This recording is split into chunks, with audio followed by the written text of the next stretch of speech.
Hello, my name is Bob, 34 years old, a biochemist working at Novellum Pharma, a leading pharmaceutical company in the US, a giant in the medical industry. This is a place where breakthrough ideas can change the world, or at least the fates of a few individuals. I'm not the type to dream of fame or fortune. For me, the laboratory is my second home, where I immerse myself in test tubes, centrifuges, and numbers dancing across computer screens. Each day that passes, I feel the pulse of passion, of sleepless nights chasing a grand goal, a drug formula that could transform the lives of millions. Currently, I'm developing and researching a drug designed to prevent hair loss in the elderly. It may sound simple, but it's far from it. This isn't just about keeping a few strands of hair on someone's head. The formula, which I call Revive, has the potential to stimulate healthy hair follicle growth, slow the aging process of the scalp, and even improve overall scalp health.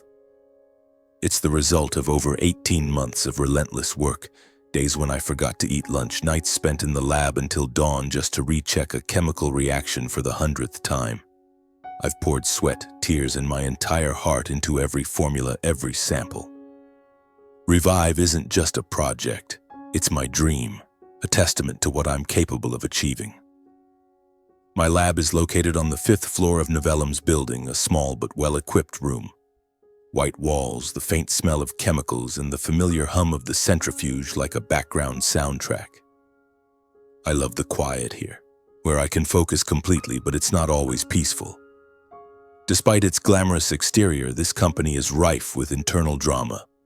My colleagues, a group of talented but fiercely competitive scientists, are always trying to outdo one another. And above them all is Thompson, my boss, the head of research and development. Thompson is a man in his 50s with salt and pepper hair and eyes as sharp as a blade. He has a polite smile, but it always makes me uneasy, as if he's calculating something behind a flawless mask. He's known for his cunning, but also his ruthlessness. Within the company, there are whispers about Thompson's dark past, rumors that he once unfairly competed with a talented young scientist named Clara to secure his position as department head. Clara left the company in disgrace, and no one knows what became of her. Stories like these make me keep my distance from Thompson, even though I still have to work under him. I never thought I'd become his target. I'm just an ordinary scientist working hard and steering clear of power games. But I was wrong. Thompson has something I lack: burning ambition.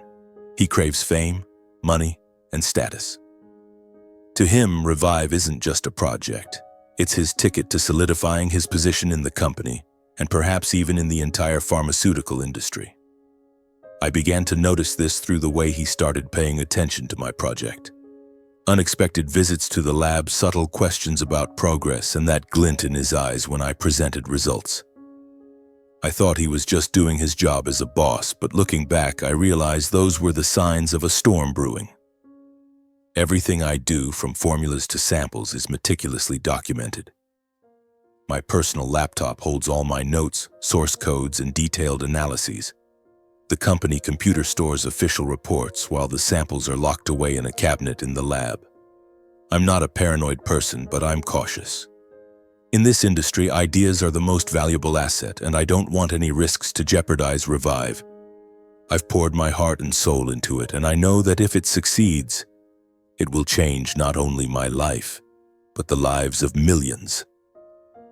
In the days leading up to the project's launch event, the atmosphere at the company grew tense. Novellum had invited the media, investors, and high-ranking officials to attend. This was an opportunity for the company to assert its dominance, and I was confident that Revive would be the shining star of the event. I worked tirelessly, double-checking every detail from molecular structures to test results. I wanted everything to be perfect. But deep down, I felt an unsettling premonition. Something was off, though I couldn't pinpoint what. Perhaps it was the way Thompson patted my shoulder and said, "Bob, you're doing great. This project is going to be a huge hit." His smile, as always, sent a chill down my spine, and that uneasy feeling only grew stronger with each passing day. That evening, I left the lab late, around 8 p.m. The sky was pitch black, with only the dim, yellowish glow of streetlights illuminating the road home. I was driving my old Honda, my mind still lingering on Revive. Just 3 days until the launch event, and I was mentally rehearsing my presentation for the investors. Suddenly, a black SUV cut across my path, its blinding headlights startling me into slamming on the brakes. My heart pounded. Before I could process what was happening, 3 masked figures in black emerged from the shadows, silent as ghosts. "Get out of the car now!" a deep, chilling voice barked. I froze, my trembling hands gripping the steering wheel. The car door was yanked open, and before I could react, a tall figure dragged me out. I stumbled onto the pavement, my knees scraping against the cold asphalt. "Where's the bag?" a second man growled. I pointed shakily to the back seat where my bag, containing my laptop, more valuable to me than my life at that moment, sat. The laptop held all of Revive's data, formulas, notes, analyses. The man snatched the bag, checked it quickly, and turned to his accomplices. "Got it. Let's go." I tried to shout, "No! Please, I need it." But a sharp kick to my stomach sent me crumpling to the ground, my breath caught in my throat. "Shut up if you want to live," the third man whispered, his voice as sharp as a blade. They vanished into the darkness, leaving me there in pain and panic. I don't know how long I sat on that road. 10 minutes? 20? It felt like my entire world had collapsed. My laptop, my documents, 18 months of my life's work, all gone. I asked myself, was this just a random robbery? But deep down I knew it wasn't. Someone had targeted Revive, targeted me. I dragged myself home, my mind spinning. That night I couldn't sleep, staring blankly at the wall, trying to recall every detail. The men's faces were hidden, but the voice of the last one haunted me. It sounded familiar, but I couldn't place it. The next morning I rushed to the company, clinging to a faint hope that the data on the office computer was still there. But when I powered it on, the screen was empty. The Revive folder, hundreds of files, reports, source codes, experiment logs, was gone. My blood ran cold. I raced to the lab, nearly collapsing when I saw the lock on the storage cabinet broken and the test samples and printed documents missing. The lab, once my sanctuary, was now a chaotic mess. I called security and reported to management, but their response crushed me. The security cameras malfunctioned last night. Nothing was recorded. Malfunctioned? What a coincidence. I went to Thompson's office, hoping he could help. He sat behind his desk, his eyes filled with sympathy, but it felt so fake it gave me chills. "Bob, what a shame," he said, his voice flat, like he was reading from a script. "These things happen sometimes. Do you have any backups?" I shook my head, my throat tight. I had backups, but they were all on the stolen laptop or the wiped computer. Thompson sighed and patted my shoulder. "Stay calm. We'll figure something out." But his eyes, that wolfish glint, told me he knew more than he was letting on. I began to suspect him. Was Thompson involved? The thought made my heart race, not out of fear, but anger. With only 2 days left until the launch, I felt like I was falling into a carefully laid trap. Thompson started showing up more often, asking about the situation with a feigned look of concern. Every time he spoke, I sensed the malice behind his smile. I had no proof, only a gut feeling that he was behind it all. And if I was right, I hadn't just lost Revive. I'd lost my faith in justice. On the day of Novellum Pharma's AITA launch event, I felt like I was stepping into an arena. The company's main hall was lavishly decorated, with glittering chandeliers casting light on rows of plush red chairs. The guests, investors, media, and high-ranking officials filled the room, their excited whispers spreading like a wave. This was Novellum's biggest annual event, where researchers like me had the chance to present our ideas to the board, partners, and the world. A brilliant idea could change a scientist's fate, elevating them from obscurity to a star in the pharmaceutical industry. But today I wasn't excited. I felt only a gnawing pain, like a slow-burning fire in my chest. Revive, my hair loss prevention drug, the product of 18 months of sleepless nights and relentless days in the lab, had been stolen. The laptop containing all my notes, The company computer with my reports and the samples locked in the lab cabinet were all gone after a mysterious robbery and break-in 3 days ago. I knew Thompson, my boss, was involved, though I had no proof. His sinister eyes and fake smile haunted me. Today, I was here not to present, but to witness what I feared most: Thompson stealing my work in front of everyone. I stood in a corner of the hall trying to blend into the crowd of colleagues and guests. My hand tightly gripped a cold cup of coffee, my palms sweaty. The hall was dazzling, but to me it was merely a stage for betrayal. One by one, researchers took the podium to present their ideas. One introduced a new antibiotic formula. Another discussed an innovative medical device. Each presentation was met with applause and admiring looks. I should have been up there talking about Revive, how it stimulates hair follicles, slows scalp aging, and offers hope to millions of elderly people. But now, I was just a powerless spectator. Then it was Thompson's turn. He strode to the podium, his black suit perfectly tailored, a confident smile like that of a seasoned politician. He adjusted the microphone, scanning the room with the air of someone who knew he was about to steal the spotlight. "Ladies and gentlemen," he began, his warm, resonant voice echoing through the hall. "Today, I am proud to introduce a revolutionary idea. Revive, a hair loss prevention drug for the elderly that not only enhances aesthetics but also improves quality of life." The crowd fell silent, then erupted in applause. I felt as if someone was crushing my heart. Every word he spoke was a stab. Revive was mine. I had built it from nothing, from complex chemical reactions to meticulous samples, yet there was Thompson, smugly taking credit as if I had never existed. He began presenting details, projecting slides I had created onto the large screen. Charts analyzing hair follicles, molecular structures, initial test results. All mine. I recognized every number, every line, as if they were my own handwriting. But no one in the room knew that. Journalists scribbled furiously, investors nodded, and CEO Elena Carter, seated in the front row, listened intently. She was a sharp woman, known for her fairness, but also her strictness. I wondered if she suspected anything. How could she?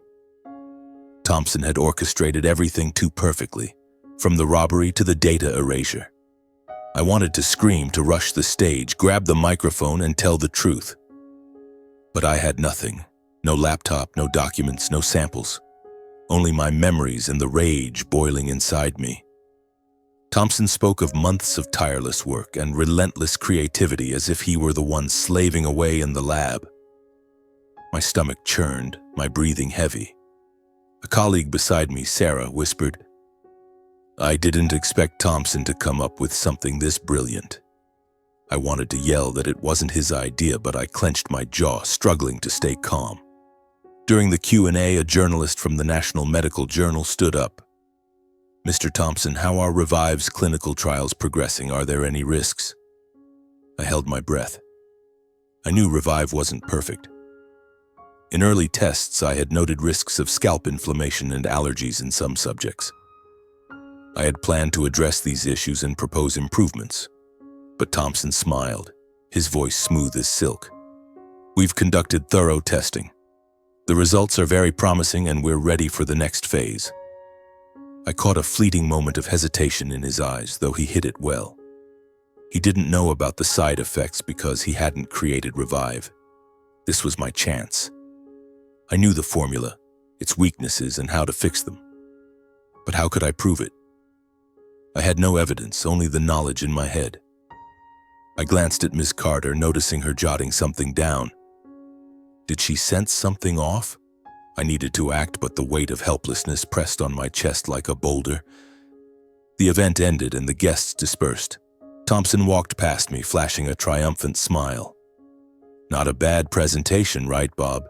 he said, his voice light but laced with mockery. I stared into his eyes, searching for a hint of guilt, but he was too good at hiding it. Then as he turned away, his voice echoed in my mind like an alarm bell.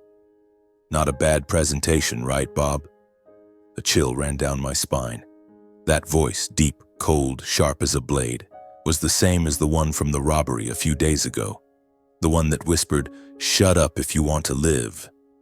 My heart pounded. There was no mistaking it. It was Thompson. He wasn't just behind the robbery, he was directly involved. After Thompson walked away, his triumphant smile felt like a final dagger to my pride. But the moment his voice echoed in my mind, matching the voice of the robber from that night, a new fire ignited within me. It was no longer fear or helplessness, it was determination. I wouldn't let Thompson steal Revive, my dream. I had no physical evidence, but I possessed something he could never have. True knowledge of Revive, every minute detail of the formula, every chemical reaction, every potential risk. That was my weapon, and I would use it to turn the tables. The hall gradually emptied as the guests left, but I stayed, my mind racing with thoughts. I needed to speak with Elena Carter, Novellum's CEO. She was the only one with enough authority to uncover the truth, but also the hardest to convince. Known for her fairness, she was equally unforgiving toward baseless accusations. I knew that to gain her trust, I had to be smarter than Thompson, to prove that Revive was mine, and more importantly, that the formula he presented had flaws only I could address. Taking a deep breath, I approached the front row where Ms. Carter was speaking with a few investors. My heart pounded, sweat beading on my forehead.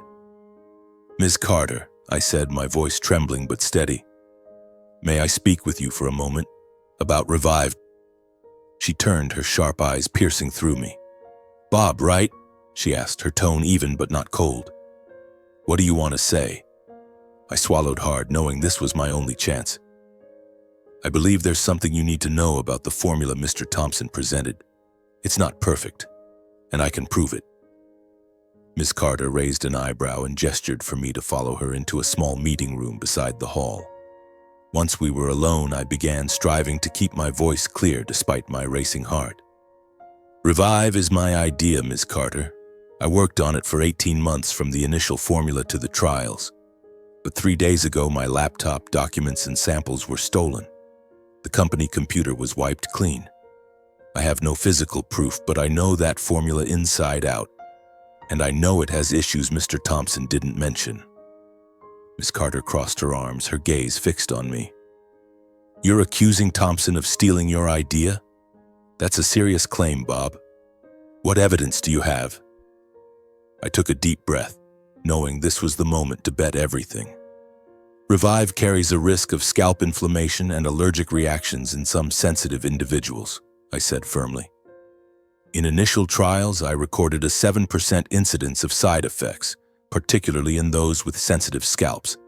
I documented this and planned to refine the formula by adjusting the ratio of the hair follicle stimulant, specifically reducing the A17 compound to 0.3% and adding a scalp-stabilizing agent. But Thompson doesn't know this. If you ask him about the molecular structure or synthesis process, he won't be able to answer accurately. I can." Ms. Carter remained silent, her eyes weighing every word. "You're saying the formula Thompson presented could pose risks to users?" she asked. I nodded. "Yes. If it goes to widespread clinical trials without fixes, Novellum could face a disaster. I can prove I created Revive by explaining the process in detail, from chemical reactions to optimization. I'm ready to answer any question you have." She didn't respond immediately. Standing, she paced the room, her hand on her chin. "You realize that if this isn't true, your career is over?" she said sternly. I swallowed but nodded.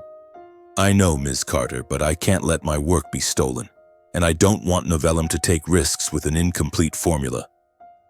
She studied me for a moment longer, then nodded. "All right. I'll arrange a meeting with Thompson and the board. You'll have a chance to present your case, but Bob, if you're wrong, the consequences will be severe." I left the meeting room feeling like I'd just run a marathon. My mind was a whirlwind, but a spark of hope flickered within me. I knew I was walking a tightrope. Thompson was a cunning fox, and he wouldn't let me turn the tables easily. But his voice, the one that matched the robbers from that night, drove me forward. I returned to my office and began writing down every detail of Revive I could recall. The chemical formulas, compound ratios, and every step of the trial process. I had no laptop or documents, but my memory was something Thompson couldn't steal. That night, I didn't sleep. In my small apartment, the desk lamp cast light on pages filled with scribbled notes. I reconstructed every chemical reaction, every trial issue, and the solutions I'd planned. I knew the board meeting would be my final chance. If I couldn't convince them, not only would Revive forever bear Thompson's name, but my career would be over. But I was no longer afraid. I had lost too much, and now I had only one goal: to reclaim justice. On the day of the board meeting, I walked into Novellum's large conference room with a mix of confidence and nervous anticipation. The spacious room with its polished wooden table and the piercing gazes of the board members sent a shiver down my spine. Elena Carter, the CEO, sat at the head of the table, her face expressionless. Thompson sat across from me, still wearing his confident smile, but I caught a flicker of tension in his eyes. I knew he was worried, not about me, but about what I might say. Beside Ms. Carter were senior executives and a group of technical experts invited to evaluate the situation. I had one chance, and I couldn't afford to fail. Ms. Carter opened the meeting, her voice calm but sharp. "Bob, you claim that Revive is your idea and that the formula Mr. Thompson presented has issues. Today we'll get to the bottom of this. Begin." I took a deep breath, placing the stack of handwritten notes in front of me. Pages I'd spent the last 5 days frantically writing, reconstructing every detail of Revive from memory. "Ms. Carter, esteemed board members," I said, striving to keep my voice steady despite my pounding heart.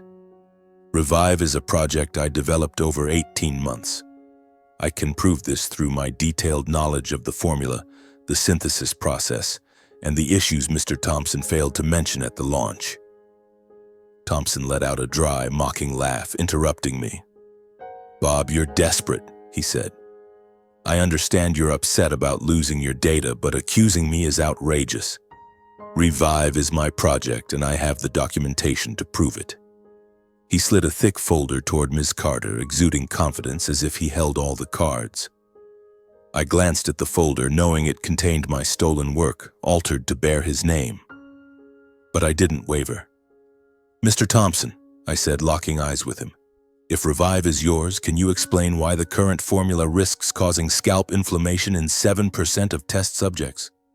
Or do you know how to adjust the A17 compound to address it?" The room fell silent. Thompson's brow furrowed, his smile stiffening. "That's just a minor detail," he replied, his voice slightly shaky. "We're addressing it in the next phase." I seized the moment. "A minor detail? Ms. Carter, if A17 isn't reduced to 0.3% and a scalp-stabilizing agent added, Revive could cause severe allergic reactions, potentially leading to lawsuits." I documented this issue in initial trials, but Mr. Thompson didn't mention it at the launch. I turned to the technical experts. "If you'll allow me, I can explain the entire synthesis process in detail, from chemical reactions to hair follicle optimization. Can Mr. Thompson do the same?" Ms. Carter nodded for me to continue. I began step by step, detailing every chemical reaction, every compound ratio. I drew the molecular structure on the whiteboard, explaining how I developed Revive from its initial concept to trials. The experts nodded, scribbling notes. Thompson tried to interject, claiming he oversaw the project. But when Ms. Carter asked him to explain the specific mechanism of hair follicle stimulation, he faltered, giving vague, evasive answers. I saw sweat beading on his forehead, and for the first time I sensed him losing his composure.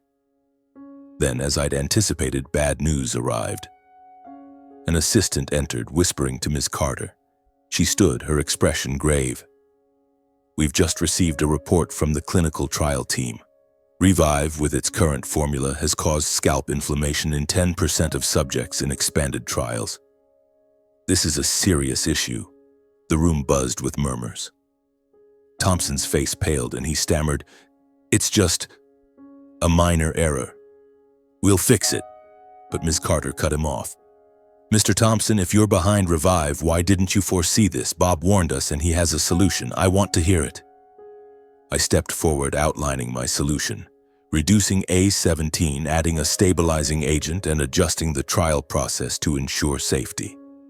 The experts nodded, one even asking about dosage specifics, which I answered fluently. Thompson had nothing left to say. Ms. Carter fixed him with an icy stare. "Mr. Thompson, I need an explanation. If Revive is yours, why does Bob know more about every detail?" Thompson stammered but couldn't provide a convincing response. The truth was starting to unravel, like a curtain being torn away. Ms. Carter remained silent for a moment, then turned to me. "Bob, your account is compelling, but we need concrete evidence to address this accusation. I'll order an internal investigation immediately. If you're right, we'll get to the bottom of this." She looked at Thompson, her voice stern. "And you, Thompson, I suggest you prepare yourself. This meeting isn't over." Thompson's face drained of color, his confident smile gone. I stood there, feeling a mix of relief and tension. The truth was drawing closer, but I knew the road ahead was still fraught with risks. Miss Carter gave me a slight nod, a silent promise that justice would be served. Ms. Carter left the meeting room, leaving behind a heavy atmosphere like the calm before a storm. Thompson stood, trying to maintain his composure, but I noticed his hands trembling as he gathered his documents. He glanced at me, his eyes no longer mocking but wary, like a cornered animal. I said nothing, quietly leaving the room, my heart pounding. The meeting had sparked a glimmer of hope, but I knew the truth wasn't fully exposed yet. Thompson was a cunning fox, and if I wasn't careful, he could turn the tables. But his voice, the one that matched the robbers from that night, kept my resolve burning. I wouldn't stop until justice was served. The next morning, Novellum was a beehive of activity. Ms. Carter kept her word, ordering an internal investigation with unprecedented speed. A team of top IT experts was brought in, specialists in tracing data and detecting anomalies. I was called to the IT room where computer screens glowed with lines of code and charts. One expert, a guy named Ryan with thick glasses, explained that they were scouring the company servers for traces of deleted data. "If someone erased your files," Ryan said, "they couldn't wipe them completely. There's always a trace, no matter how small." I nodded, but anxiety gnawed at me. Thompson wasn't foolish. He'd surely covered his tracks well. While the IT team worked, Ms. Carter contacted local law enforcement. I was asked to provide details about the robbery, the time, place, and descriptions of the 3 masked men. I recounted the voice of the last one, the cold, deep tone I was certain belonged to Thompson. "I know it sounds crazy," I told an investigator, a middle-aged woman with sharp eyes, "but I believe he was there." She took careful notes. "We'll check traffic cameras near the scene," she said. "If there's any lead, we'll find it." The following days were a tense waiting game. I barely slept, sitting in my apartment, staring at my stack of Revive notes, trying to keep my mind sharp. Every time my phone rang, my heart leapt into my throat. Then, on the afternoon of the 3rd day, Ryan called me to the IT room. "You need to see this," he said, his voice brimming with excitement. On the screen was a detailed report, evidence of data deletion on the company server, executed from Thompson's admin account on the exact night my lab was broken into. "He thought he wiped it clean," Ryan said, "but the server keeps hidden backups. We also found encrypted emails between Thompson and an unknown account discussing handling the employees' data." I clenched my fists, feeling like I'd just glimpsed light at the end of the tunnel. At the same time, law enforcement sent over a video from a traffic camera near the robbery site. The footage was grainy but clear enough to show a tall man with a gait strikingly similar to Thompson's standing near the black SUV. I watched it over and over, my heart racing. It was him, I was certain. 3 weeks later, Ms. Carter called an extraordinary board meeting, and the atmosphere in Novellum's large conference room was heavy as lead. I walked in, feeling the weight of the world on my shoulders. The room was smaller than the Idea Launch event hall, but the pressure was exponentially greater. The senior executives sat around the table, their faces stern. Thompson sat at the far end, his smug smile gone. He looked haggard, with dark circles under his eyes, as if he knew the storm had arrived. Ms. Carter stood at the head of the table, her gaze icy, holding a thick folder. I knew it contained the investigation's findings, evidence uncovered with the help of the IT team and law enforcement. Ms. Carter began, her voice resolute. Today, we're here to address a grave accusation. Mr. Thompson, head of R&D, is suspected of stealing Bob's idea and orchestrating the theft of his data. The room fell deathly silent. My heart pounded, but not out of fear. It was the anticipation of justice. Ms. Carter continued. The IT team found evidence of data deletion on the company server executed from Mr. Thompson's admin account on the night Bob's lab was broken into. Encrypted emails between him and an external group reveal he hired individuals to steal Bob's laptop and erase his data. Thompson shot up, his voice trembling. That's a lie. I've done nothing wrong. I was just... But Ms. Carter raised her hand, cutting him off. Mr. Thompson, we also have footage from a traffic camera near the site where Bob was attacked. The figure in the video matches your build, and Bob has confirmed that one of the robbers' voices was identical to yours. Murmurs rippled through the room. I looked at Thompson, seeing him clench his fists, his face pale. I only wanted the company to succeed, he muttered, his voice weak like someone who knew they'd lost. Ms. Carter turned to me. Bob, you've proven your competence and the truth. Revive is yours and we'll ensure you're recognized. She scanned the room. The board has unanimously decided Mr. Thompson will be terminated immediately for fraud and endangering the company. A security officer entered, gesturing for Thompson to leave. He stood, stumbling, his eyes vacant. As he passed me, he didn't dare meet my gaze, only muttering, "You think you've won, Bob?" I didn't respond. I didn't need to. Justice had spoken. After the meeting, Ms. Carter sent a company-wide email. Thompson has been terminated for stealing an idea and orchestrating a data theft. Bob is the creator of Revive and will be promoted to research team leader. The news spread like wildfire and the pharmaceutical industry buzzed. Thompson became a laughingstock, from a shining star to a disgraced failure. I was vindicated and justice was finally served. But the storm didn't end with Novellum. Thompson's downfall became the epicenter of a media and legal maelstrom. The local police, using the traffic camera footage and my testimony about the robber's voice, launched a criminal investigation. They tracked down the group Thompson had hired, uncovering his contact with a small criminal gang through a middleman. The encrypted emails found by Novellum's IT team were handed over to law enforcement, serving as key evidence. One morning, I received news. The police have detained Thompson for questioning. They found messages on his phone confirming he directly orchestrated the theft of your laptop. It didn't stop there. Novellum didn't settle for termination.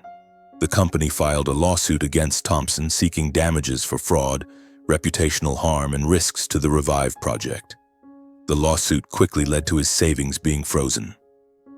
I heard from a company lawyer that Thompson had spent a fortune hiring the robbers and covering his tracks, but now he had nothing left to fight with. His lavish suburban house, sleek car, and expensive suits, all seized or frozen. Thompson lost everything, left with only disgrace. After hearing what happened to Thompson, I didn't laugh or gloat. Sitting in my new office with a nameplate reading Bob Research Team Leader, I looked out the window, my heart heavy. Justice had been served, but it left a scar. I thought to myself, in this life, fairness may come late, but no one escapes the consequences of their wrongs forever. Revive was mine, but this victory wasn't just about glory. It was proof that the truth always finds a way to surface.